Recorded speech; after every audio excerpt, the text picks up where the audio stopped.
word.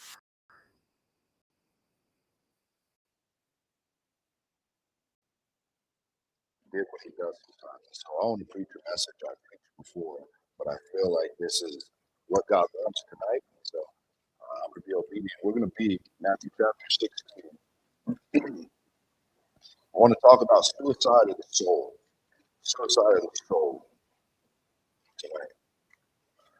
Suicide itself is devastating. Okay? It's one of the leading causes of death in America. And it's crazy because we have so much that suicide is one of the leading causes of death in our country. They've broken it down that about every 11 minutes, someone takes their own life. Crazy. This also happens spiritually. It looks a lot different, but it happens spiritually. So in other words, people can come into a church or you can meet them on an outreach or wherever it is, and people can give their lives to Jesus and then spiritually speaking take their own life. Happens all the time. Research into suicide has found something very interesting. One of the things is that more and more people do not like to be left alone with their own thoughts. Think about that. Me and my wife were talking about, so back in the day when I had my different cars and lowriders and things like that, it was essential that you had a system in them. At least two 12s. If you're feeling a little freaky, you put two 15s in the trunk. But it was essential that you had a system. We like the car. But nowadays, there's a car, and I appreciate a good system. But most of the time, I like to be alone.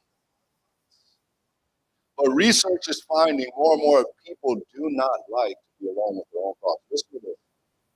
For 15 minutes, they left these participants alone in the lab room, in which they could push a button and shock themselves with electricity if they wanted to. The results were startling. Even though all the participants had previously stated that they would pay money to avoid being shocked with electricity, 67% of men and 25% of women chose to inflict it on themselves rather than just sit there quietly and think. The research suggests that the results may be mixed because of boredom, boredom, or the trouble we have controlling our thoughts.